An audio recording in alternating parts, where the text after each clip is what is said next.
All right, let's see if I can give it a little kick down. Yeah, so you put your foot in. You're always gonna have more money into it. A good one is always gonna have more money into it than you'll able to get out of it, right? And that is the kind of truck you wanna buy from an enthusiast. Welcome back to the Addicted Motors YouTube channel. My name is Troy. What I have for you today is another Land Rover Discovery just to talk about. Well, now this one's a little bit different, so let's get into it. Now, if you find yourself here on my channel, that means you're either an owner of one of these beautiful beasts or you've got a disease like I do that cannot stop buying, selling, driving, breaking, and fixing these wonderful things, or you're in the market to buy one and looking to do some research, figure out how you're going to be able to live with one of the most unreliable vehicles ever made, or at least how it is on paper. And this particular 2004 Land Rover Discovery 2 has one of those, let's call it modifications, that make it viable for long-term use and really has a little bit of a value add in the form of a heart transplant. Now, I know what you're thinking. I've made a lot of these videos and covered a lot of topics, but one topic that I haven't really fully covered because I haven't found myself in that situation yet, at least with a truck that I care about, is the inevitability of an engine failure in a let's call it a semi-built or truck that I've invested time and money into above and beyond just a daily runabout. Now, that is a slippery slope from a financial standpoint of what to do. Your engine fails, your 4.6, your 4 liter, your 3.9, your 3.5 fails in a Range Rover Classic, a Discovery 1 or a Discovery 2, and you have to weigh the options that are on the table. One of those options, right? It's a conversation that we all as Rover owners have had or had with ourselves. One way that what to do. Okay, your engine fails. What are your options? Well, you have a few options. You could replace it with a used unit. I'd consider a considerable expense. If you can find a standalone Thor 4.6 or 4 liter, or if it's an older model or D1, 3.9 or 4 liter, you would either have to pay someone to do it yourself, removing it from another vehicle. Then the smart thing to do to be completely refurbish and rebuild it, and then place it back into your truck and make sure that it's good to go. The other way, you could build it from scratch. You could buy a long block for around $8,000 or so, probably more, $1,000, swap over all your heads, accessories and whatnot, obviously upgrading all that at one time to the tune of $15,000 or $20,000. Your other option would be to just sell the truck and get rid of it. I mean, that is the worst that you can do is keep something, so you could cut your losses and move on. But what I'm getting at really is, financially, there isn't a whole lot of options that make a lot of sense when it comes to putting another engine back into a Land Rover if you're not mechanically inclined enough to do the entire job yourself. And if you do plan to do it yourself, without rebuilding all the components that will eventually fail again, and unfortunately net zero out the efforts you put in. And I know some of the comments are like, hey, listen, the trucks are cheap, the engines are cheap, I can do it myself, I can pull a 4.6 out, or I can pull a 4 liter, I can do this all myself, and it's not a big deal. Well, that's great. You're the 10% of the viewership. The other ones that just bought a truck, they're excited, they overheated it, they blew the engine, they want to keep going, they don't want to find another truck, but they want to look at some options. That's kind of what this video is targeted at. And that's what I wanted to discuss about this truck, because this truck is option 3. This truck has an LS swapped into it. Now, I don't see that as anything of a sacrilege as far as installing a heart, right, an engine, in this case a 5.3 liter GM sourced V8 out of a 2004 Buick Envoy, is an option that gives you a lot of room and a lot of wiggle room for, again, enjoying the truck for a longer term.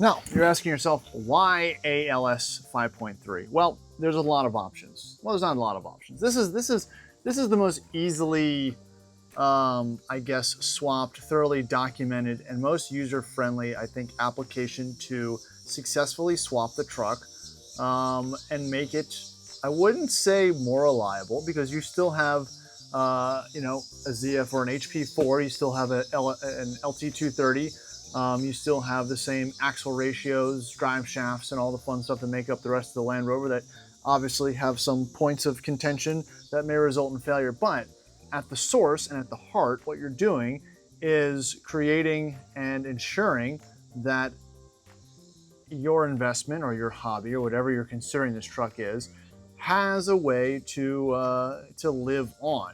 An LS 5.3 has been made, I mean, what, 20, 25, 30, 40, I mean, in various forms and fashions and configurations for the last 40 or so years.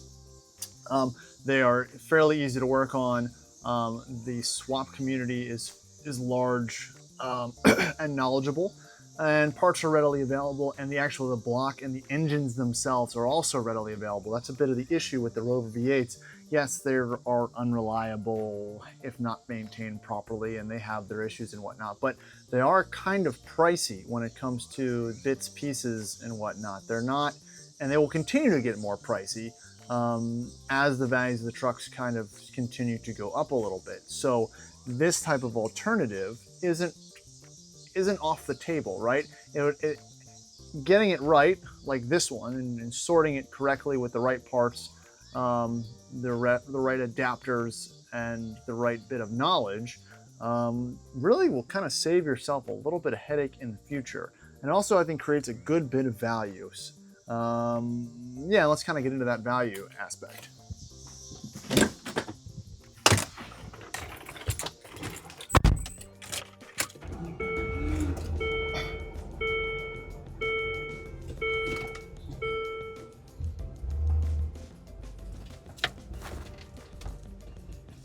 Now, let's just start with the base discussion here, right? So let's start with a good platform, and let's also be honest here. This truck's for sale.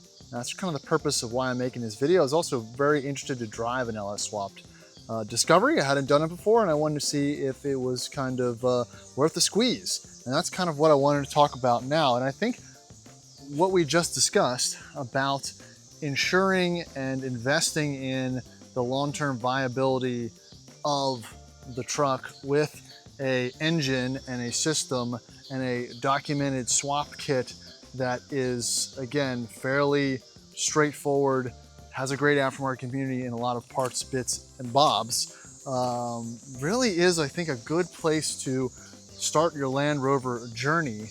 Because I've just seen so many horror stories. When we talk about that journey, let's talk about, again, the truck itself. So an 04 Disco 2, it's got about 142,000 miles on it. The swap has about 7,000 miles on it. It's fairly rust-free. It's Arctic white, I believe. Great color. Obviously, there's a dent right there and some bits, but awesome 16-inch wheels. You have almost brand new all-terrain KO2s, 235, 85, 16, so tall, skinny configuration on the tire point of view. No rust for the most part. You've got upgraded lifted suspension, terra firma stuff all around. A great rust-free frame, black interior. So again, this is a truck that that's worth the investment, right? I mean, it's an 04, so it's facelifted. You got the center diff lock, you have traction control, you have no dash lights. It's an SE7, so you've got the third row with the dual seats, and all that fun stuff. You know, like I said, it's got everything that, you know, I would recommend to a newer person getting into Rovers, or someone who just went and tried something new from a platform standpoint. And again, did I mention value? You know, a sorted, rust-free, good condition D2, either an early one or a later one, depending on the condition, will go on the open market these days for between $6,000 and $20,000. I see them listed all the way up to $35,000, depending on what the modifications or stock or mileage associated with it is. So there's a huge spectrum of prices. And the gentleman that owns this one has moved out of state.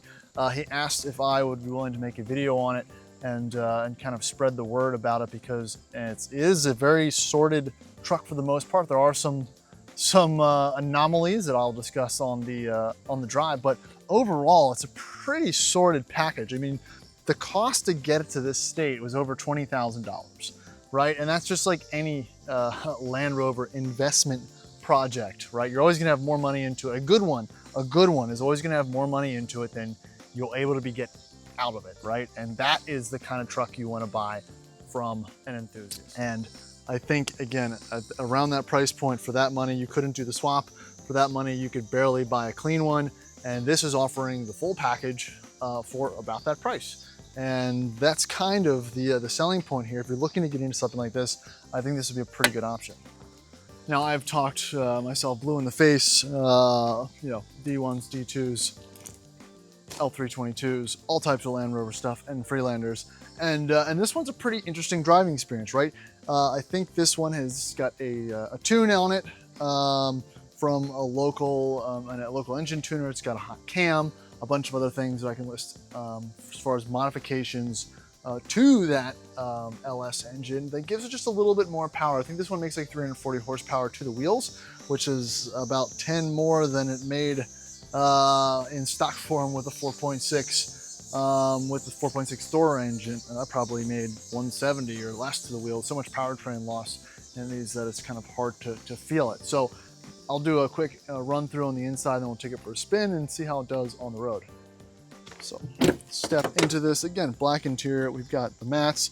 It's an 04, so you've got cup holders. You've got a center locking diff. I love the black interior with the dark wood trim. Also dark headliner. I think that's been recently redone. Back seats are in pretty good condition. It's a little dirty. I've been driving around, enjoying it.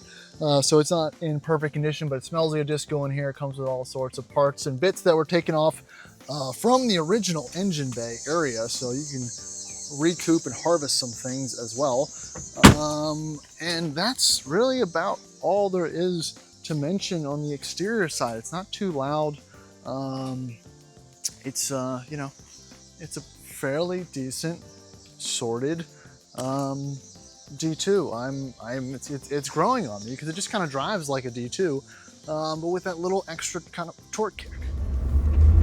All right, so driving the 5.3 Disco right off the bat feels completely normal. It feels just like an old Land Rover, except this one's got a little lift on it, but it is quite quiet. I know it has an exhaust, but it's not loud or raspy or anything.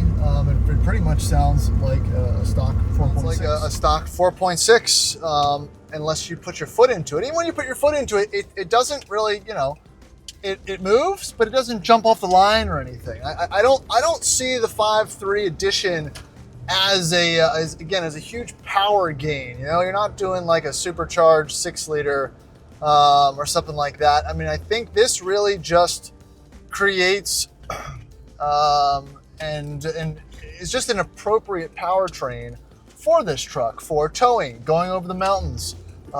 If you're going to put additional modifications on the vehicle, roof rack, bumpers, all that extra weight and whatnot will definitely affect the bottom line of your power output. And the torque delivered in the 5.3, I think it's very suitable for this platform, and I think that is where this swap shines. Highway speeds, again, you're running slightly less RPM, cruising around town. I'm at like, I don't know, 1,300 or so in 4th gear, where I'd be, you know, a little bit higher in another application. It stays in 4th at a lower speed. I'm sure it doesn't improve your gas mileage. That's not why you're driving one of these. But overall, it's a nice place to be. And again, it gives you, I think it's just a little bit more confidence driving it around. All right, let's see if I can give it a little kick down. Yeah, so you put your foot into it. It doesn't slam down gears. I mean, there's so much probably power loss in the drivetrain there that you're not going to get pushed back in your seat, but it does make a nice noise and briskly waft you in the direction that you're trying to go. Let's do that one more time. A little downshift. Oh yeah, you can feel that full powertrain moving and grooving. So again, again a quick rundown of the truck itself. There are some slight, I don't call them issues, call them rover quirks that it has. Every once in a while, when you start this particular truck up, the M&S light will flash and it'll drop itself into limp mode. The owner believes that is maybe some loose wiring. It's maybe something on the XYZ switch or something in the console that might just be slightly loose. If you restart the car once or twice, it goes away. It doesn't pop you in a limp mode or anything while you're driving. Won't leave you stranded. But you know, one of those little idiosyncrasies of a swap vehicle. It's always a bit of a project. But I think this one was done fairly well and is still pretty seamless. You've got full ECU connectability, OBD2 port and everything like that to read and clear the functions that you might find. And it, again, makes it very viable for daily overland or, you know, fully off-road built use. And again, a D2 is a great platform for that. And this just makes it just a little bit more solid, honestly. But another question you might be wondering, how is it as a Land Rover? It still retains all that functionality and personality that is synonymous with these vehicles. The high-low works fine. Your modes work. Again, there's no three amigos. The brakes feel nice. The car feels fairly tight. And you know, the owner chose a fairly sorted vehicle, I believe, to perform the swap in. And I think if you get this, you'll be pretty impressed. You know, again, it's a lot of work, effort that goes into a swap vehicle. And I think, again, for the money, man, I mean, if I have to replace the engine in any of my Rovers, I've done it with my truck. It's an endeavor to find an engine, find a good used one. And what do you do to it while it's out, while you're in theirs? You know, do you buy a long block? Do you buy a whole truck and pull it out? There's just so much that goes into it. You know, it's like, just buy it sorted, ready to go. And, you know, there's a few things that you might want to deal with and fix. But other than that, I think I can say with confidence that this is about as good as it gets if this is what you're looking for. Now, I think that'll probably about wrap it up for this video. I appreciate you guys watching. Please like and subscribe. If you're interested in reaching out to discuss pricing or want to purchase this vehicle, shoot me an email, addicted.motors.us@gmail.com. I will link that below. I will also probably create a Facebook ad and post a few decent pictures of this particular truck. Like I said, the owner has moved to Boston and could not take it with him.